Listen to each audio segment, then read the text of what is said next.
Welcome to Scream Therapy. I'm your host, Jason Schreurs. In October of 2018, I found myself in the hospital, sitting across from a psychiatrist who was telling me I had bipolar. I was sent home with a bunch of medication and laid on the couch for a week. I had my iTunes library on shuffle, trying to shake the hornet's nest from my head. Ever since I was a kid, I've been using loud music as a form of therapy. Punk rock and mental health have always been connected. This podcast looks at that connection through the lens of different guests. This is Scream Therapy.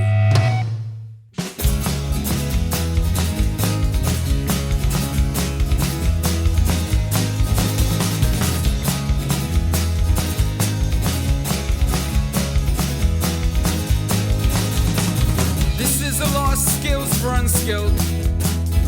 Reprise born and bred to care. Not just anyone can do this job, pulling teeth and brushing hair. You love them like a family. Telling stories of mental health is so important. Whether it's through music, film, poetry, spoken word, or any combination of those things. Chris Hyde runs the mental health film grant Voices with Impact and plays in folk punk band Pit Props. Through his work and involvement in the punk scene, Chris has been a storyteller in different creative pursuits. Despite living with anxiety, Chris has been able to harness his special skills to manage the film grant and continue writing and playing music, including touring. Chris has seen many punk musicians use lived experiences in their songs. In turn, the filmmakers he works with pour their hearts into projects that are near and dear to them. Creativity can be pure expression. It can also be a tool for therapy and education. Bank stuff taken to the bank. Our loved ones kept safe and warm. Instability, the carers thanks. People talk of nurses. Carers don't get that respect. They're both grinding for the numbers till they have nothing left. Do not get paid for your travel time. Do 60 in the 50. Can you do another 24? I'm Chris Hyde. I play in the folk punk three-piece Pit Props. I grew up listening to punk music and loved the kind of ways that it could allow me to be angry at the world in a cool way. And that kind of led me to do the work that I do now, which is in film. I run a film grant and film festival called Voices with Impact. And it was kind of very much my love of story and lyrics and stuff that kind of led me into this more kind of storytelling world that I'm in now. So yeah, when I was growing up, I played a lot of sports and stuff and always felt like a bit of an outsider in that. I didn't really like the social parts of sports in that way. And I remember going to a friend's house and I think his dad was playing drums to like ZZ Top or something. And I just remember like feeling like, this is amazing. This is like so cool. I just felt so immersed. It was just like this big drum kit in this living room, like so loud, so obnoxious. I was really drawn into it and really loved like kind of hanging out at my friend's house there. So that kind of led me to want to be like, I guess, be more involved in music. So any chance I kind of got, I did. And I found that through learning and playing myself, I was able to say stuff that I wasn't able to say to anybody else. And that was kind of really awesome. I think that for me, I very quickly got to punk from just the normal kind of gateway is that like someone's older brother had a Nirvana CD or whatever, right? And I borrowed that and I was like, I like this. This is great. And then ended up finding my way to kind of those other gateway bands like NoFX and Blink and all those kind of things. I absolutely loved kind of what people were able to say in music and how fast it was. It distracted me from my own brain. What do you think it was about the sports that, you were kind of feeling like an outsider and then finding music and you said, hearing your friend's dad play drums and just being like, whoa, what is this? There's obviously a lot of impact and noise and excitement and energy in sports, but it seems like maybe there's something different that you connected with. Yeah, totally. Like, I think what I find really different about it was that like being weird and different was kind of the point a bit. That's how it felt to me anyway, that like being my weird self was like a positive thing in the world of music, whereas like in a team sport, that was like a difficult thing. And I think like the way I thought about the world and the way I had lots to say about it as a kid, I was so like worried all the time. Like I definitely struggle with anxiety and have kind of forever, but sometimes when people around you don't know that, or maybe you don't have the language for that, it's hard to kind of really understand why. But looking back, it's easy to be like, I had this constant little bit of dread going on, and that would really Yeah. affect the way I was a lot. And I look back now and I find it so funny that I didn't realize I was anxious till like a lot older. Like I Hmm. had these worry dolls and things that my nan bought me to like tell my little worries to before I went to bed. And I look back and I'm like, I was obviously really worried from really young. I was obviously very anxious, but you kind of don't think about it like that. So what I think I found was that in this space of music, hearing these stories about other people feeling that way too, I think was the thing. I remember listening to one of those Green Day albums and just being like, oh, this is a lot of the things I think about. Do you have the time to listen to me whine about nothing and everything all at once? I am one of those melodramatic fools, neurotic to the bone, no doubt about it. I think that kind of, I was always very drawn to the stuff that was like really explaining like a headspace and a way of approaching the world. So what I kind of got really into really quickly with music and particularly punk was that it just felt really accessible to me. And it was like faster than my worries a lot of the time. Like the music I was listening to was like faster than my worries. So it would Yeah. just be like, okay, I'll go to that rhythm and pace, I guess. I was actually just going to say that, this idea that feeling anxious and there's chaos going on and inside and so let's listen to some really calm new age or classical music, and it's the punk rock and the metal and that noise that for me really calms me. It's Mm, not like I'm hiding in this. I'm not being enveloped in this to sort of hide away. It's just that it's allowing me to kind of click into a different zone where I can be creative. Whereas if I'm in the silence or I'm being soothed by music, it just doesn't work. It's got to be the other way around. yeah, totally. I found like it just wasn't busy enough for me, I guess. I remember looking back at like everyone was really into the Ramones for a while, and I was just like, they're too slow. Like I just need something fast. So I kind of got into that kind of more blast beat kind of hardcore punk, and it was just because yeah, I don't know, it had this energy, and it like just mimicked the way I felt inside a lot. Angry at the world, and everyone was telling me that I would calm down and mellow out around that, and I like feel very glad about my 15, 16-year-old self being pretty on it with like how I was angry about the world. I still think a lot of the same things. Even though people were telling me, "Oh, you'll grow out of that," I Yeah. think that a lot of the time, like I needed music to keep up with that kind of part of my like essentially just looking around me, seeing being a working class kid, seeing like this kind of different ways people could experience life, and the different stories that we were able to tell about those lives and hear about them. I don't know, I was kind of like very cognizant that things were going to be tricky, and I wanted music that kind of was honest about that to me. And when I was able to then get into doing that myself and like doing that with other people, the community of it was awesome. Getting to meet other people that felt the same anger about how things didn't feel fair and how things didn't feel right.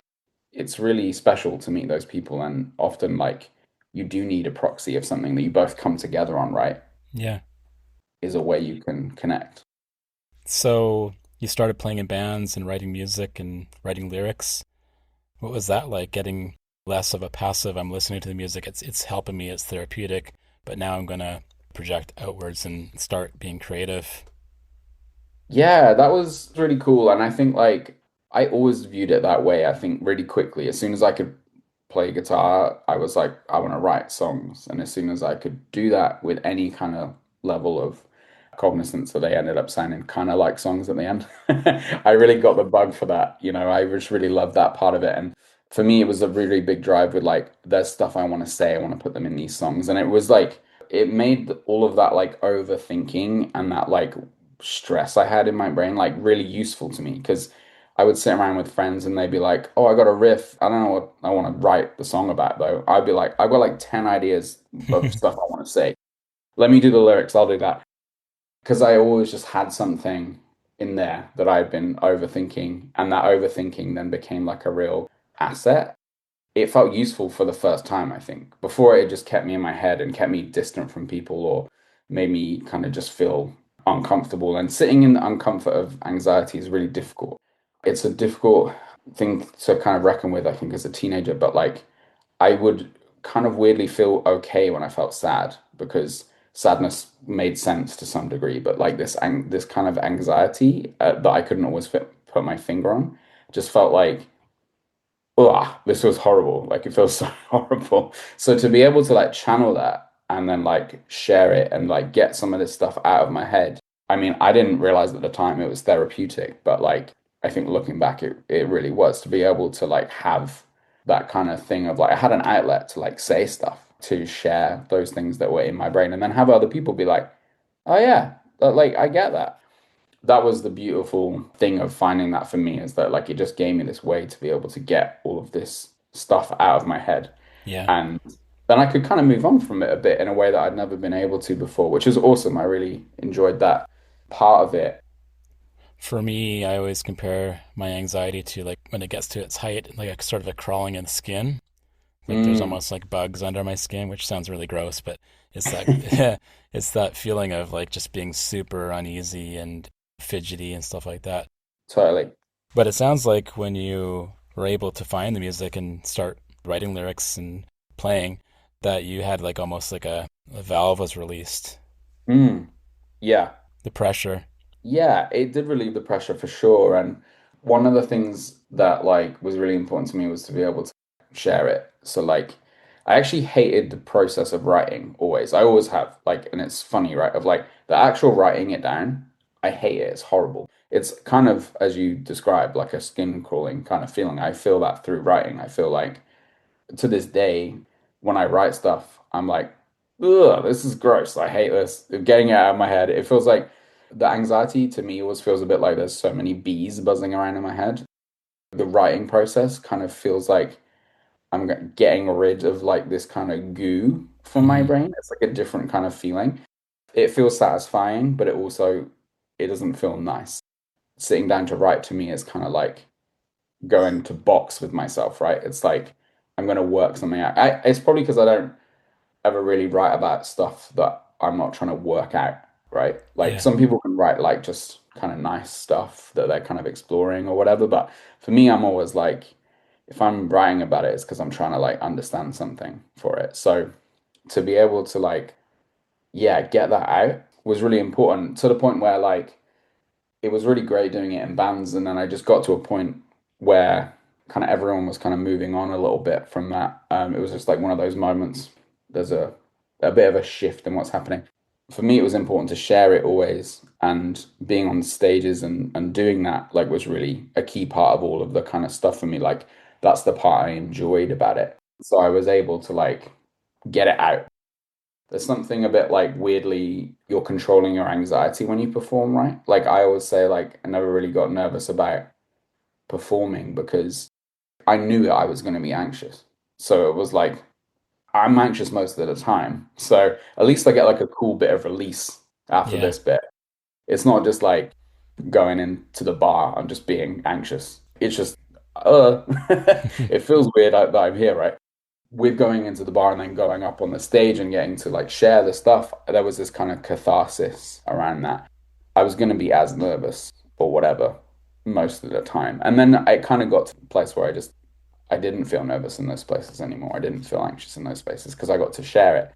But there was a transitional moment kind of where I was playing in these bands, was doing this stuff, and then kind of everyone's lives started happening. I was a little bit younger than a lot of the people I was playing with. there was this moment where I was like, oh God, I don't have a band. What am I going to do? It was like so much part of like, I didn't call it a wellness practice at the time or anything, but like it was part of how I coped. I made music and I played it with people. And then you went into filmmaking. Music and filmmaking both very creative pursuits, but what was the impetus to go that direction? Yeah, so it was that transition where I didn't have a band and I was like, I'm just going to write the lyrics the same and I'm just going to go on stage and read them and shout them. So I did that and it was great. And I was kind of doing spoken word poetry. Also didn't kind of know I was doing that. And I got into doing that. And then I realized that for me, the love of writing it and sharing it was like a huge, huge important part. And that different modes of doing that served me in a similar way. So through writing poems, and it was lyrics, the poems, and then I got this opportunity. Someone asked me, they saw me do a poem in a bar, which is, I always like to share that of like, go out and do the thing. I'm pretty sure I was like, I don't know if I want to go to this open mic. Someone was like, hey, that was a pretty visual piece of writing. Have you ever thought about making films? And I was like, no, not at all, but sounds cool. And they literally just text me like they got my number and they text me an opportunity and I applied for it because I was like, that sounds good. I'm not doing anything else. So I got into filmmaking like really like through doing what I'd always done, which is gone to bars and kind of shared what I had to say. And then there was this really cool way of being able to like create a whole little world. I always saw albums that way, like I really like full albums. I only ever really listened to stuff like all the way through. I always thought about the narratives of albums and the stories and songs. And so for me, making film and making short film particularly was never really much of a, it just felt a continuation of the same thing. And I like absolutely loved doing it. I kind of built up this community of people, I guess, where we kind of just talked about what was happening and going on. And I was lucky enough to hear about a film grant. And I was like, oh, I'll apply for that. I'll give that a go. It was a mental health film grant. And I was like, oh, I wonder if I feel like I'm going to have to change what I'm writing to like fit what they're looking for. And I remember reading it and be like, this is what I write about all the time. I don't even know if I would have said that. I think I would have said I write about working class identity or I write about queer identity. And those things are really important to me. And that's a lot about what I write with pit props in the folk punk band.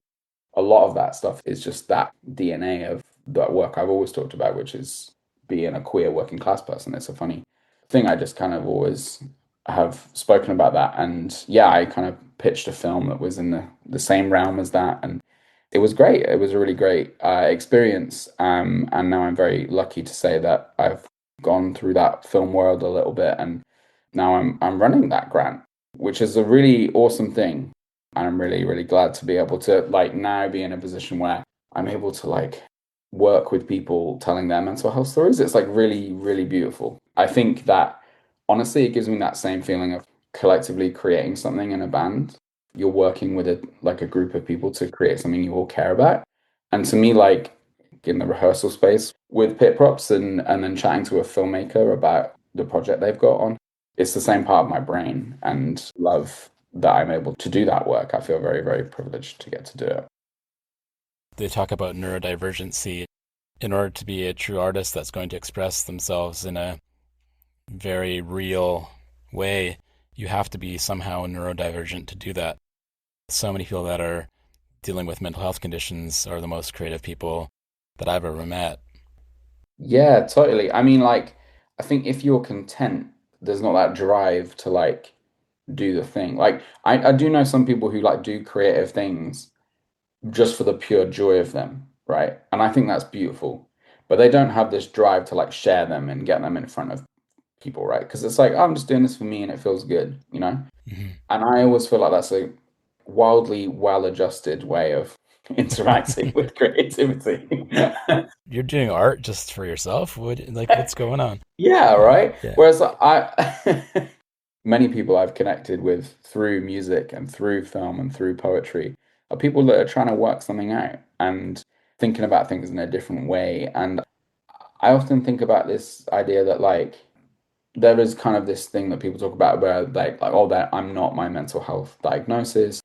I don't know, like obviously it's totally fine for anyone to think whatever they want about that. But for me, I'm like, I am an anxious person. That is who I am, and that shapes exactly the way I interact with the world and the way that I interact with art and film and music. And I kind of love that. Like the overthinking like completely shapes the way that I tell stories, and it allows me to do lots of really cool things that like I couldn't do otherwise. A cool thing about the film grant that I work on is that I'm working with 10 different film making teams every year. So they each get a grant, they get to make a 5 minute short, and that is something that then goes out into the world to educate young people about mental health, right? So there's so many moving parts in a project like that. But because I am prone to think about every eventuality because of my overthinking, and it's because it's not me having to like do the kind of minutia of each step. I've just got this kind of like overview of things in a way that there's rarely something that has happened with something that's difficult that I haven't thought might happen. Because I just my brain's that way. Yeah. I'm just like, oh, what if that happened? Oh, what like that's happening all the time. Problem solving based on anxiety. Yeah, totally. That problem solving thing, yeah, is like a huge part of how I think about everything. I get loads of reward from thinking that way because it's like a positive way of using it, right? Whereas like I could definitely overthink and worry in a way that feels really bad, but there are ways to use it where I'm like, I've thought about that and maybe this could be the solution to that already because don't worry about it, I already thought about it. I love that. And it means I can be calm for other people and support other people that are maybe finding the project more stressful or whatever because it's them that are doing every little step of it, right? So I find that to be like a really cool thing about being me, which is a weird thing to say, but I do think when you talk about mental health, that is what we're talking about, right? We're talking about being ourselves and what it is like to live in our own heads. That feels like a really important part of creativity and connecting, that I can use some of that stuff in a positive way rather than the kind of negative way that it often gets talked about. I believe that those kinds of struggles and turmoil in someone's life, it does affect the decisions, like seeking medication or finding different ways to deal with things. So it's the whole like flip it and say, oh, this is actually, I've gotten through this now, and can it be a positive thing in that sense? Yeah. You look back, right? Like, and for me at least, many, many people I know, particularly neurodivergent people, like the self-medicating that you do and all that stuff is like, I was doing that. I was aware I needed some form of medicating. I just wasn't doing it in a very efficient or very healthy way. What is Voices with Impact working for that organization and dealing with these filmmakers? How is that affecting your life? And especially now that you've become more stable with anxiety and being medicated, what does that look like for you now? Yeah, well, working with Voices with Impact and running the grant and the festival is just feels like a really beautiful, special thing that I'm able to do. So it's a film grant where we get to fund filmmakers telling mental health stories. So it's really amazing to get to use like a lot of the very specific experience that I have with lived experience, but also through making film myself.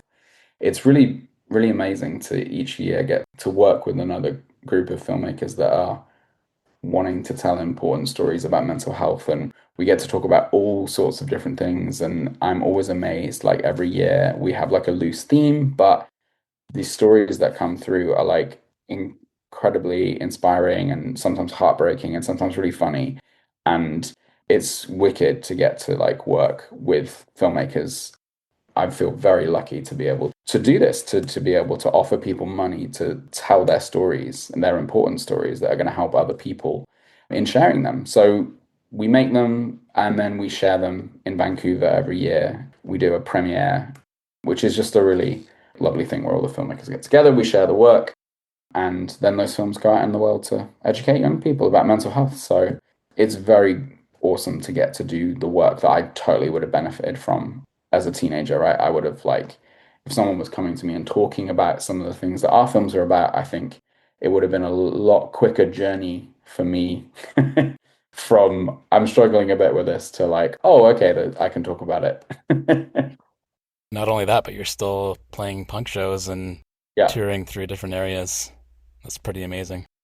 Yeah, and the getting to share the music and connect with people by playing shows is just something that, like, yeah, I thought I would give up, but it's so much part of me. I'm never going to stop because it's so lovely. The people you get to meet is the thing, right? It's the beautiful thing.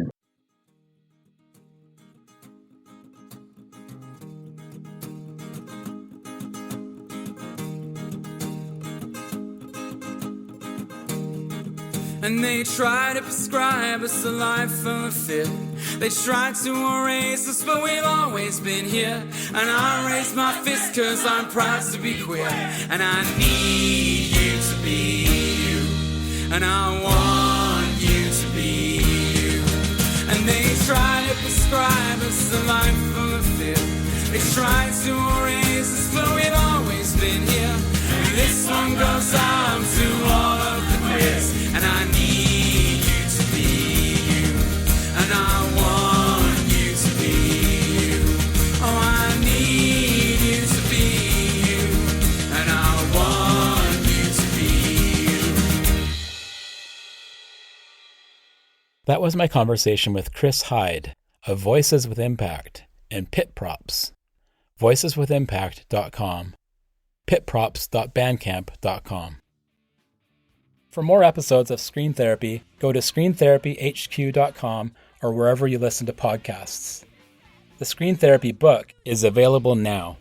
Screen Therapy, A Punk Journey Through Mental Health, tells my story and the stories of others who use punk as a catalyst for mental health.